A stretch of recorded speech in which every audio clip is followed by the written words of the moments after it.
নতুনভাবে আমরা স্বাধীনতা পাওয়ার পর সব কিছুরই সংস্কার হয়েছে, কিন্তু কিছু কিছু জিনিসের এখনো সংস্কার বাকি আছে। সেইটা হলো ভাই, এই যে দেখতে আছেন দুই দিকে যেই ছোট হাঁটার রাস্তাটা দেখতে আছেন, মাঝখানে যেই নদী বা সমুদ্র বা খাল বলি আমরা, যে খালটা দেখতে আছেন, এটা কিন্তু খাল না ভাই, এটা হলো একটা রোড।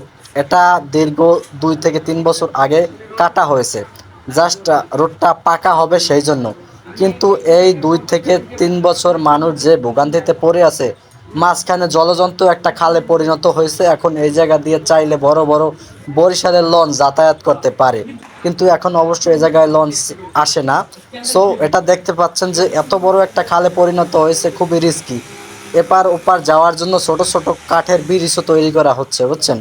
এখন এই ব্রিজের উপর দিয়ে অনেকে হয়তো যাওয়ার সময় দুর্ঘটনার ফাঁদে পড়েও যায়, এবং পড়ে গেলে যেই সমস্যাটার শিকার হয়, নিচে যেই পানিগুলো আছে খুবই নোংরা এবং বাজে পানি, যেই পানিতে বাচ্চা এবং কেউ যদি নামে অনায়াসই অসুস্থ শিকার হবে।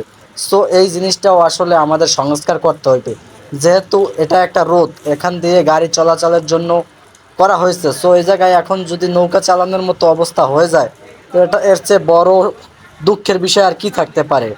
আমার একটাই দাবি যে আমরা এই সমস্ত রোডগুলা যত জায়গায় আছে সবগুলা সংস্কার করে নদী থেকে খালে পরিণত করব, এবং আমাদের যাতায়াতের জন্য সহজলভ্য করব। জায়গাটা হলো হেমায়েতপুরের জয়নাবাড়ি, ঢাকা।